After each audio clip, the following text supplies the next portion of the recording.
بالله من الشيطان الرجيم پناہ مانگتا ہوں میں اللہ کی شیطان مردود سے۔ بسم الله الرحمن الرحيم شروع اللہ کا نام لے کر جو بڑا مہربان نہایت رحم والا ہے۔ ان اللہ کان علی کل شیء شہیدا، یقیناً اللہ تعالی ہر چیز پر گواہ ہے۔ اب آئی ہے وہ آیت اصل میں کانٹے دار آیت جو ہے، جو عورتوں کے حلق سے بہت مشکل سے اترتی ہے، کانٹا بن کر اٹک جاتی ہے۔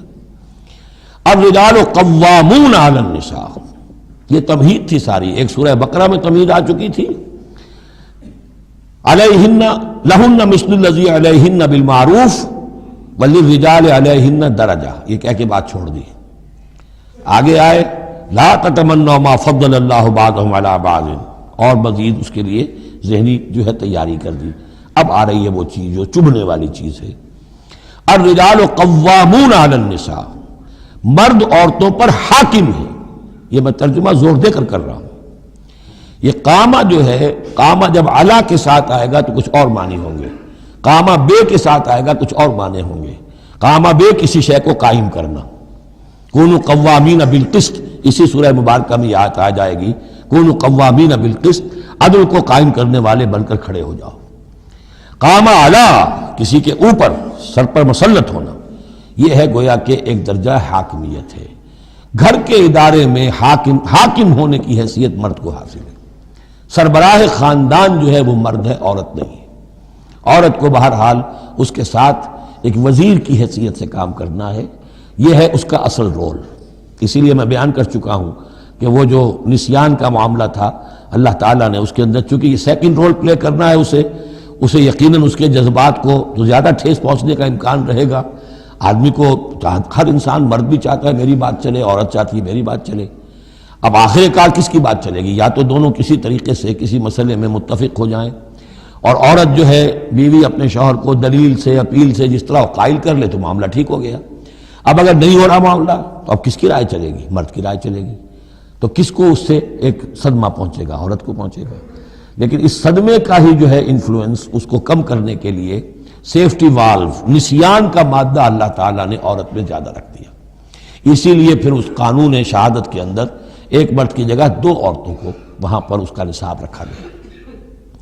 الرجال قوامون علی النساء بما فضل اللہ بعضهم علی بعض۔ اب یہ دوسری بات ہے کہ اگر وہ شوہر حاکم ہو کر ظلم کرتا ہے، ان کے حق ادا نہیں کرتا ہے، تو اللہ کے یہاں بڑی سخت پکڑ ہوگی۔ یہ تو دوسری بات ہے بالکل۔ لیکن یہ کہ جو قانون ہے اسلام کا وہ یہی ہے کہ یہ اختیار دیا گیا، اب آپ اس اختیار کا غلط استعمال کر رہے ہیں، آپ اس کو ظلم کا ذریعہ بنا رہے ہیں، تو اس کی سزا اللہ تعالیٰ کے ہاں آپ کو مل جائے گی۔ بما فضل اللہ بعضهم علی بعض، بسبب اس فضیلت کے جو اللہ نے بعض کو بعض پر دی ہے، وبما انفقوا من اموالہم، اور بسبب اس کے کہ جو وہ خرچ کرتے ہیں اپنے مال۔ اب دیکھیے یہ خرچ کرنے کا معاملہ اسلام میں شادی سے شروع ہو گیا۔ شادی مرد کی بھی ضرورت ہے، عورت کی بھی ضرورت ہے، لیکن مرد مہر دیتا ہے، عورت مہر وصول کرتی ہے۔ تو جو خرچ کرنے والا ہے اب اس کی ایک حیثیت دوسری ہو گئی۔ پھر گھر میں اس کا نان نفقہ پورا جو ہے، اس کا خرچہ، اس کی ذمہ داری، اس کو سپورٹ کرنا شوہر کے اوپر ہے، تو اب وہ مال خرچ کر رہے ہیں۔ بما انفقوا من اموالہم، فالصالحات، تو نیک بیویاں کون ہیں؟ جو کہ ایک یوں سمجھیے قرآن کے نزدیک ایک عورت کا جو اچھا کردار ہونا چاہیے، ایک خاتون خانہ کی جو بہترین روش ہونی چاہیے، وہ یہاں 3 الفاظ میں آئی ہے۔ فالصالحات، نیک بیویاں قانتات، ایک تو فرما بردار ہوتی ہیں، شوہروں کی فرما بردار۔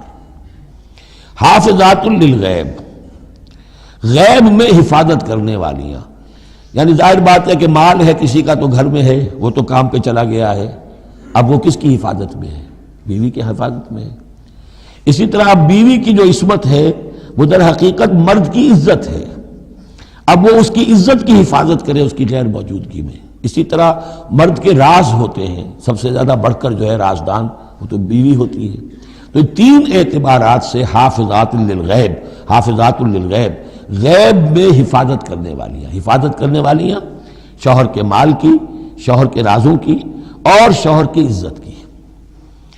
بما حفظ اللہ، اللہ کی حفاظت سے، حفاظت ہے تو اللہ کی، لیکن جیسے رازق اللہ ہے لیکن کام تو انسان کو کرنا پڑتا ہے، رزق کمانا پڑتا ہے۔ واللاتی تخافون نشوزہن، اور وہ خواتین کے جن کے بارے میں تمہیں اندیشہ ہو جائے ان کے اندر سرکشی کا، ضد ہے، ہٹ دھرمی ہے، بات نہیں مان رہی ہیں، اپنی بات منوانی ہے، کسی نہ کسی طریقے سے گھر کی فضا خراب کی ہوئی ہے، یہ ہے نشوز۔ ذہناً تسلیم نہ کرنا کہ میری حیثیت جو ہے وہ بہرحال شوہر کے تابع دار کی ہے، اس کو اگر تسلیم نہیں کریں گے تو ظاہر بات ہے فرکشن ہوگی، اور فرکشن جو ہے اس کے نتیجے کے اندر وہ گھر کے اندر جو ہے وہ ایک فساد پیدا ہوگا۔ واللاتی تخافون نشوزہن فعظوہن، تو ان کو پہلے تو نصیحت کرو، واہجروہن فی المضاجع، دوسرے تنبیہ کے طور پر ان سے تعلق اپنے بستر علیحدہ کر لو، اور ان کے ساتھ وہ تعلق ذل و شو جو ہے کچھ عرصے کے لیے بند کر دو۔ وَاضْرِبُوهُنَّ، اس پر بھی ٹھیک نہ ہو تو انہیں مارنے کی بھی اجازت ہے۔ اس میں حضور نے جو روکا ہے وہ یہ ہے کہ چہرے پر نہ مارا جائے، اور کوئی ایسی مار نہ ہو جس کا مستقل نشان جسم پر پڑے۔ اب یہ چیزیں اللہ کا کلام ہے، اس کے اندر جو ہے کوئی ہمارے لیے کوئی جھجک نہیں ہے، معاشرتی زندگی کو ٹھیک رکھنے کے لیے اس کی ضرورت پیش آئے تو وہ بھی کرنی ہوتی ہے۔ فَإِنْ أَطَعْنَكُمْ، پھر اگر وہ تمہاری اطاعت کریں، فَلَا تَبْغُوا عَلَيْهِنَّ سَبِيلًا، تو اب ان پر خام خواہ کی زیادتی کرنا، پچھلے غصے نکالنا، بار بار جو ہے وہ اپنے غصے کا اظہار کرنا، یہ بھی ٹھیک نہیں ہے۔ ان اللہ کان علیٰ کبیرہ، یقیناً اللہ تعالیٰ بہت بلند ہے، بہت بڑا ہے۔